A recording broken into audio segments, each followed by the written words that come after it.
orang pada umumnya bekerja atau usaha itu kan untuk mencari uang ya Pak ya, mencari uang, dan uang yang didapat itu dipakai untuk memenuhi biaya hidup dan ada sisanya ditabung.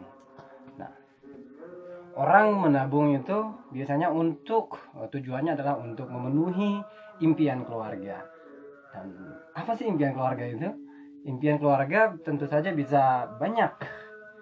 Setiap keluarga berbeda-beda impiannya. Tapi yang paling umum ada 3 hal yang menjadi impian keluarga setiap keluarga di dunia. Nah, ini yang paling umum. Misalnya satu, itu adalah untuk pendidikan anak.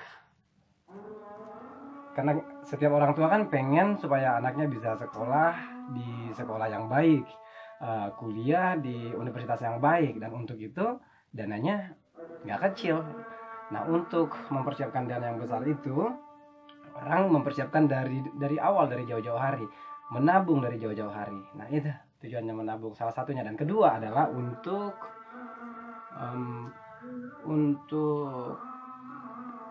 persiapan dana darurat. Dana darurat. Nah, ini nggak bisa dipungkiri bahwa setiap orang pasti ada yang namanya mengalami butuh dana darurat di sepanjang hidupnya. Itu bisa aja misalnya perbaikan rumah atau upgrade rumah lah ya. Rumah yang mungkin udah lama, udah terlalu kecil, dibesarin. Nah, itu tuh butuh dana dan itu masuk dalam dana darurat dan lain sebagainya. Dan yang ketiga, yang gak kalah penting adalah untuk persiapan di hari tua. Karena semua orang yang bekerja pasti nggak mau kan bekerja seterusnya sampai tua. Pasti pengen supaya satu saat nanti, supaya masa-masa produktifnya udah berlalu, kita pengen supaya jangan bekerja lagi gitu. Kita nggak harus bekerja lagi di usia pensiun misalnya 55 tahun ke atas. Kita pengen supaya kita udah nggak perlu kerja lagi, tapi kita udah punya tabungan yang cukup untuk memenuhi biaya hidup kita. Dan ini ketiga hal ini yang merupakan impian setiap orang dan menjadi tujuan orang untuk menabung. Dan untuk mewujudkan impian ini, orang menabung bukan dalam waktu yang sedikit, tapi waktu yang panjang. Bisa 10 tahun, 20 tahun, bahkan seterusnya. Terus nabung terus selama masih bisa berpenghasilan, selama bekerja atau selama bisa menjalankan usaha gitu ya Pak ya. Ya oke. Nah, contohnya begini Pak. Contohnya ada seorang bapak, katakanlah namanya Bapak A ya, Bapak A, usianya 35 tahun dan Bapak ini tidak merokok karena menjaga kesehatan ya Pak ya. Dan Bapak A ini sayang banget sama keluarganya, sama anak istrinya. Dan karena sayangnya kepada keluarganya ini, Bapak ini mempersiapkan yang terbaik untuk hari depan keluarganya dan untuk anaknya ini. Dan untuk itu Bapak ini menabung untuk persiapan di hari tua, hari dana darurat, dan juga untuk pendidikan anak ini. Dan biasanya kalau orang menabung itu di mana Pak? Biasanya kan kalau orang menabung itu di bank ya Pak ya, bank. Nah, dan seperti orang pada umumnya, Bapak A ini juga menabung di bank. Katakanlah nabung 3 juta per bulan. Sorry agak kurang jelas ya. 3 juta per bulan. Dengan menabung 3 juta per bulan, katakanlah di bulan pertama nabung 3 juta per bulan, di bulan kedua juga nabung 3 juta per bulan, bulan ketiga 3 juta per bulan.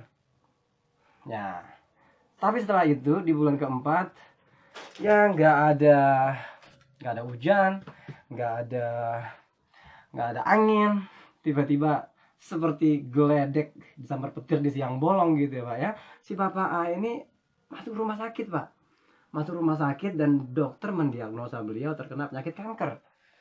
Dan untuk penyembuhan penyakit kanker ini dokter minta disediain dana 1 miliar.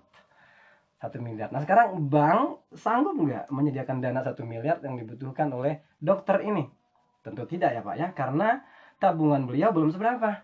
3 bulan kali 3 juta baru 9 juta. masih sangat-sangat jauh dari 1 miliar yang dibutuhkan. Nah itu, padahal si bapak ini kan pasti pengen sembuh ya Pak ya, karena kebutuhan utama dari orang yang sakit itu adalah sembuh. Dan orang akan melakukan apa aja supaya bisa sembuh dari penyakitnya, termasuk misalnya jual aset. Nah jual aset, apa aja sih aset ya, katakanlah itu rumah, mobil. Nah orang sampai melakukan hal-hal semacam ini, menjual mobilnya. Kalau nggak cukup juga jual rumahnya, dan kalau sampai nggak cukup juga dia minta pinjaman, pinjam ke teman, pinjam ke saudara. Sementara kita tahu, kita semua tahu bahwa meminjam itu nggak mudah ya Pak ya. Kita dalam keadaan sehat aja minjem 10 juta sama saudara kita itu susah Pak. Apalagi dalam keadaan sakit, minjemnya dalam jumlah yang besar, ratusan juta, bahkan 1 miliar. Pasti nggak ada yang mau ya Pak. Pasti nggak akan ada yang mau. Orang pasti mikir bagaimana cara pengembaliannya nanti. Nah itu berarti nggak bisa mengandalkan pinjaman. Akhirnya mau nggak mau mengharapkan sumbangan. Seperti yang biasa kita temui di pinggir jalan ya, ada orang yang lumpuh terus minta-minta. Itu kan ironis sekali ya Pak ya. Kita nggak mengharapkan ada yang seperti itu, dan kita nggak mau seperti itu. Dan begitu juga si Bapak A ini. Nah berarti artinya singkat kata bahwa uang yang ada habis, harta pun habis, ludes semua, tapi penyakit nggak sembuh, sakit nggak sembuh. Berarti dengan menabung di bank, nggak bisa ya, nggak bisa memenuhi kebutuhan setiap keluarga untuk mewujudkan impian keluarga ini. Nah untuk itu kita coret ya Pak ya. Nah tapi sekarang orang-orang zaman sekarang kan udah makin cerdas nih Pak, apalagi orang-orang di perkotaan ya, udah makin cerdas. Mereka tahu mereka nggak seharusnya menabung hanya di bank, tapi mereka juga ambil asuransi. Nah sama, mereka nabungnya 3 juta per bulan, katakanlah di bank 1,5 juta, di asuransi 1,5 juta. Oke, 3 juta per bulan. Di bulan pertama masih bisa nabung 3 juta, di bulan kedua nabung 3 juta, di bulan ketiga nabung 3 juta, dan seperti skema sebelumnya di bulan yang keempat dokter minta 1 miliar. Asuransi sanggup nggak Pak memberikan 1 miliar yang dibutuhkan dokter ini? Tergantung Pak, tergantung jenis asuransi yang diambil oleh Bapak A ini. Kalau asuransi yang diambil adalah asuransi jiwa, tentu nggak bisa. Karena apa? Asuransi jiwa, uang pertanggungan keluar saat yang tertanggung sudah meninggal dunia. Kalau sakit, enggak. Nah itu. Tapi katakanlah Bapak ini mengambil asuransi kesehatan sehingga bisa memenuhi kebutuhan Bapak ini untuk biaya pengobatan dan sampai sembuh. Nah oke, katakan sampai sembuh. Ya. Tapi kan kebutuhannya kan bukan hanya sembuh aja nih Pak. Karena apa? Karena setelah sembuh pun orang sehat kan nggak bisa langsung bekerja tuh. Bahkan ada juga penyakit yang setelah kena sakit tersebut bahkan nggak bisa sembuh, nggak bisa kerja seterusnya, misalnya kayak stroke gitu kan, nggak bisa kerja seterusnya. Tapi untuk penyakit-penyakit lain seperti kanker masih bisa bekerja, tapi nggak langsung bisa bekerja. Misalnya dokter akan minta dia istirahat selama 2 tahun, dan selama 2 tahun ini nggak ada penghasilan, nggak bisa bekerja. Berarti artinya langsung kita katakan bahwa nggak bisa langsung bekerja, alias bekerja pun stop, alias berhenti gitu ya Pak ya. Dan kalau bekerjanya sudah berhenti, itu artinya penghasilan pun terhenti juga. Dan kalau penghasilan terhenti, tabungan ini pun, tabungan untuk persiapan di hari depan ini, itu pun akan terhenti juga. Lalu siapa yang akan menabung nanti ke sini? Nah itu menjadi pertanyaan yang sangat penting untuk direnungkan gitu ya Pak ya. Nah sementara meskipun ini bisa berhenti semua nih ya, bekerja berhenti, penghasilan berhenti, tabungan berhenti, tapi ada satu hal yang nggak bisa berhenti Pak. Itu masalahnya apa tuh? Nah masalahnya itu adalah biaya hidup tadi. Ini hal yang paling mendasar, ini nggak bisa berhenti Pak. Setiap orang hidup itu pasti punya biaya, butuh biaya untuk hidup, sandang, pangan, dan lain sebagainya ya Pak ya. Dan apalagi kalau dia ini adalah orang yang habis sakit, biaya hidupnya orang sehat masih jauh lebih sedikit dibanding orang yang sakit. Nah, gitu, karena masih butuh untuk pengobatan ini dan itu, check up berkala ini dan itu, dan artinya ya biaya hidupnya lebih tinggi dibanding orang sakit. Dan kalau biaya hidupnya yang tinggi ini, untuk memenuhi ini, akhirnya tabungan yang udah ada pun akan diambil ya Pak ya. Tabungan yang belum seberapa ini kalau diambil terus kan habis nih. Habis Pak, jadi nggak ada lagi tabungan. Lalu siapa yang akan menabung nanti ke sini? Nggak ada ya Pak ya, nggak ada. Jadi jawabannya adalah dengan mengambil tabungan di bank dan juga asuransi, tetap nggak bisa menjamin dan nggak bisa memenuhi kebutuhan keluarga dan memenuhi impian keluarga tersebut. Dan untuk itu kita coret. Lalu kalau begitu, bagaimana dong jadinya Pak? Apa dong solusinya? Nah, itu pertanyaan bagus. Nah, solusinya adalah ini yang kami tawarkan. Untuk itulah kami datang. Solusinya adalah kami akan mengajak Bapak A ini nabung di tabungan yang kami sebut sebagai tabungan proteksi. Tabungan proteksi. Ya, saya harap bisa dibaca ya Pak ya. Sama, nilai tabungannya tetap sama, 3 juta per bulan. Oke. Nah, di bulan pertama seperti skema sebelumnya ya Pak ya, bulan pertama nabung 3 juta, bulan kedua 3 juta, di bulan ketiga nabung 3 juta, dan setelah itu di bulan keempat terkena penyakit kanker tadi dan dokter minta 1 miliar. Dan begitu dokter mendiagnosa Bapak A ini terkena penyakit kanker tadi, akan keluar uang senilai 1 miliar. Sehingga ada dana untuk keperluan ininya, medisnya ya Pak ya, untuk biaya pengobatan, kemoterapi dan lain sebagainya. Dan bukan hanya itu aja. Setelah keluar uang 1 miliar, lalu apakah berhenti begitu saja? Tidak.